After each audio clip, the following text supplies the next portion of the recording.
pour ñi seetaan ñu comprendre lu nga xoof fi waxu coup d'état mais da ngay wax li nga xamante ni moom moo di force suñu armée bi macha allah ñoom it ñu yàgg am benn taxawaay. cette image là. lan lay wane. image bi restera gravée dans l'histoire politique du Sénégal lii c'est une première fois. ah bon ni Senghor ni Diouf ni Wade ni Macky. mooy marche bi ni Abdoulaye Wade. amul kenn ku mës a def marche pédestre bu toll nii nga tu as fait sortir toute l'armée nii. waaw c'est une démonstration extraordinaire. comme communication la woon. venant du président de la République. ça c'est une communication institutionnelle. c'est une communication diplomatique. man toog naa fi ma ne ñi nga xamante ne ñu ngi koy amee beneen lecture ñu ngi jaxase ah. ça c'est une communication institutionnelle c'est une forte communication. eux ils parlent pas les militaires c'est la force muette c'est la grande force muette ils parlent pas. doo leen gisi plateau yi duñ dénoncer duñ kaas même dans les rangs boo fa nekkee di dénoncer dañ lay daax. on t'emprisonne donc ñoom c'est la grande force muette et lépp lu bouger ñoom la lépp lu dox ñoom la c'est seulement au Sénégal que Senghor a réussi à mettre en place un état ba pare intégrer leen dans tous les pays Afrique noire yu amoon indépendance ak Sénégal amuñu ñun lii ñu am. ah bon amuñu la ñun dans toutes nos institutions instances da ngay dem boo demee da nga fay fekk des soldats. da nga fay fekk gendarmerie wala police ak yooyu. exactement. dans toutes les directions du Sénégal dans toutes les instances dans tout le gouvernement dans tous les ministères. amul dans aucun autre pays africain noir. on a réussi à mettre en place un état. et ils sont super disciplinés et corrects très instruits. ils ont fait la formation ils ont fait leur formation dans les grandes instances dans les grandes écoles du monde. ñooy génie militaire ñooy génie civil ñooy tous les génies là. ba ci santé militaire ak yëpp ils sont dans tous les secteurs. parfois mën na la romb civil ou et autres mais ils sont très sophistiqués dans ce qu'ils font. ils ont tout le renseignement aussi. qui est vrai patriote et qui n'est pas patriote qui aime le pays et qui n'aime pas ba pare noppiwaale ko ni pat mais quand ils agissent fort et bien ils traînent pas donc Diomaye Sonko ont intérêt à aller ensemble et rester cool. rester cool ah. ils sont là.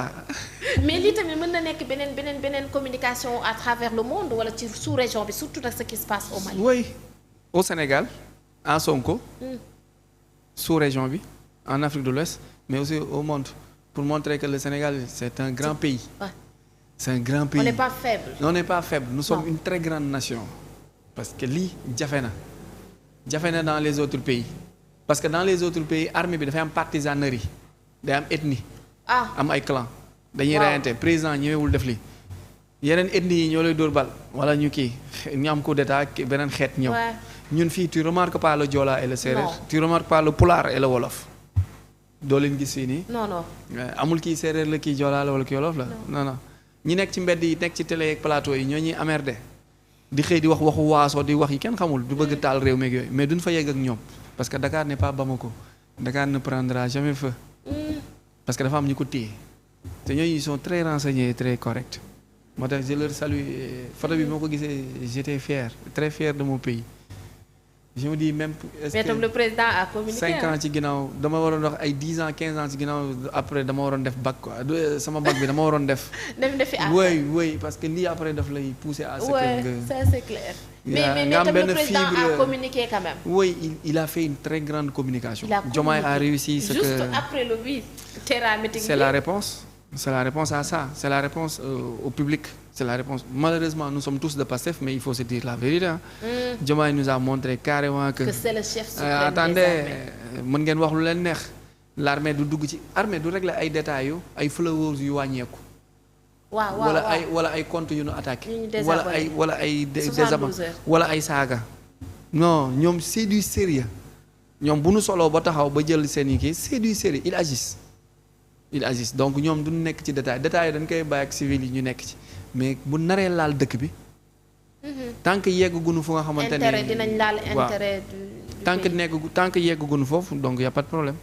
li xew 2021 2024 metti woon na ci sénégalais yi certes am nañ ci ñu bëri ñoo xamante ne ñàkk nañ ci seen bakkan ñu bëri doon wax armée bi mais là gisuñu ko fii quand même. Macky Sall dafa def ay pion da doon def nii.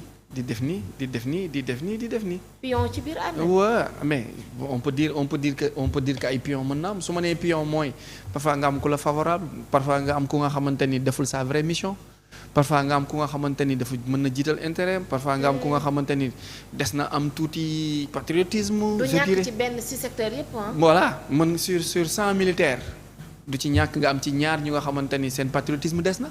ok wala seen élan républicain des na ainsi de suite. wala bokk ñi ngi gën a sàmm seen kii. te ñi topp seen ginnaaw amuñu droit c'est la grande classe muette wax naa ko ñi topp seen ginnaaw amuñu droit. amuñu droit wax la li nga def du noonu. fait laisse l'armée c'est ça donc bu nu namee un général wala un colonel wala quelqu'un mu dox ci yoon ba pare toute l'histoire n'est pas dite aussi. lu tax waay parce que lu tax armée bi benn moment mu def tekk def taxaw. waaw je me dis que ni est-ce que nekkoon nañ ci dispositif yi. Est-ce que c'était seulement la mort des 80 et quelques qui devrait pousser l'armée à se lever? Dans d'autres circonstances, il faut attendre 100, 200 ou 300 pour dire réellement il y a crise. ñoom est-ce que amuñu ay paramètres yu ñuy noté ñu nga xamante ni ñun xamuñu ko. ok wala boog mu nekk benn problème bu nga xamante ni ils se disent que ni non jarul la gendarmerie est en train de bien gérer la police est en train de gérer armée bi jarul muy yegg foofu noonu. d'accord waaw yooyu yëpp c'est des questions yi nga xamante ni leur réponse ñoom ñoo ko xam. et que réponse yi peut-être que dans l'avenir rek lañ ko mën a am. mën nañu am yaakaar même si ambition yi mi ngi fi ci Ousmane Sonko ak Diomaye ñu régler le problème ci nu mu gën a gaawee jamono ji parce que am nañ yeneen urgence quand même. Sénégal ñu ngi ci yeneen ay urgence. oui am nañu yaakaar parce que mooy obligation bi mooy wareef bi. waaw ils sont liés à vie et par force ndeysaan mënuñu séparer wu ànd rek moo leen jig par force. li mu waroon def kay mooy mu bañ a dugg ci gouvernement bi. mu bañ a dugg. mu bañ a dugg ci gouvernement bi. oui Sonko oui devrait pas entrer dans le gouvernement. ah ouais. oui il devrait rester à côté. il serait un messie su defoon loolu. ah bon. oui mooy doon sauver mu gunge Diomaye ci mission bi. waaw ba mu ko falee pare jox ko tous les moyens. ni ko rakk doxalal maa ngi à côté je veille sur toi naa la jàppale. lan lay doon boobaa conseiller wala dara toog këram non président Pastef kase toog këram. Diomaye du jël benn décision te tàggu ko te Sénégal kenn du fi def dara te jaaroo ci moom. bu defoon loolu. te 2029 dañ koy jëli cité kër góor gi dox ak moom ba pale kenn du voté ni ko pale baa ngi ni mais nii il est en train de jeter ses parts sa vision sa stratégie noon bi dont tant soit peu mi ngi commencé di am parfois le silence peut acheter l'amitié et l'amour. Ouais. Le silence peut acheter l'amitié et l'amour. Ouais.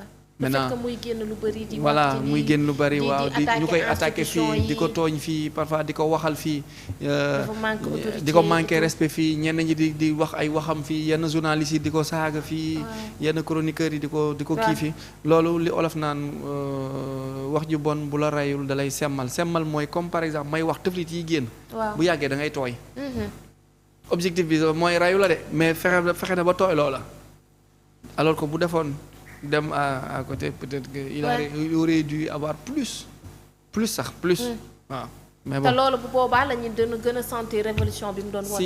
si parce que boobaa Diomaye a intérêt à bien faire parce que moom mi ngi à côté danaan le chef de la révolution est là en train de guetter bu Diomaye defee 5 ans avec un résultat qui n'est pas trop probant danaan ko gaay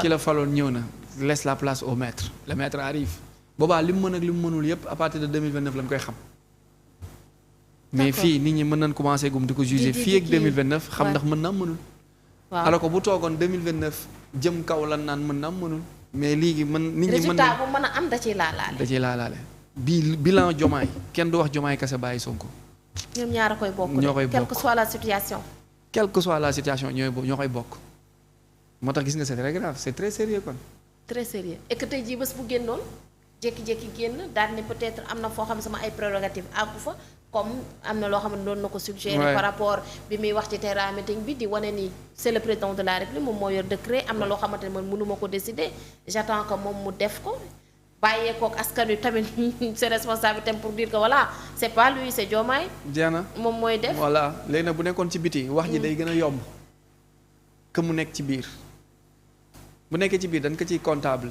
day doon comptable du bilan alors que bu nekkee ci biti du doon comptable du bilan. mais mën nañu comprendre que aussi ni am na ay prérogatives am fu mu mënul àgg. waaw la stratégie le renseignement l'armée la diplomatie. waaw boobu mënu ci dara. mënu ci dara même bu ko bëggee mënu ci dara le renseignement mënu ci dara. ça incombe que ak les discussions directes là entre chefs d'État mënu ci dara loolu mënu ko jot. ak le renseignement bu jigee ministère de l'intérieur di dem secrétariat. palais boobu kenn du ko intercepté du jaar primature doo xam lu nekk ci enveloppe bi lu nu waxtaanee doo ko xam ministre de l'intérieur direct et c'est là que Bamba Cissé joue le rôle maintenant. Tu as compris? Tu as un peu compris? Ouais, d'accord. Voilà. bi ñu changé kii bi gouvernement bi ñu naan voilà teg na fa ay nitam foofu la ju mais bu boobaa est-ce que trahir. Je sais pas moi je sais pas en tout cas j'ai juste donné mon analyse je sais pas la suite. waaye da bàyyi nga fa ab ki sa analyse da nga fa bàyyi benn interrogation. waaw léegi après na borom xel yi gëstu na ku nekk pousser sa réflexion jeex na ajara. ministre de l'intérieur jàll directement du jaar primature waaye Cheikh waaye Bamba Dièye Bamba Cissé doomu ndey Ousmane Sonko la alors là lan lañ ci mën a jàngal. comme ni nga ko xalaatee ba reetaan. dégg nga kàddu ba leen ñi ñuy seetaan Arona. comme yow ni nga ko xalaatee ba reetaan. loolu la mais li ma xalaat bu fekkee man mënu ma ko génne yow léegi loo wax loolu laa wax. li nga wax rek loolu laa wax. déedéet man waxuma. waxoo yow yaa wax. waaw non damaa posé question def point d'interrogation léegi yow nga reprendre léegi yow doo analyser li nga kii bi. aw ma analyse question la. question laa posé léegi na internet yi jéem a décortiquer. d'accord alors ñu ñëw ci li nga xamante ni moom moo di situation bi am foofee ca Mali mu nekk nag situation boo xamante ni jamono ji mi ngi géttee askan wi mën nañu ni yaa ñu ngi koy wax sànq ni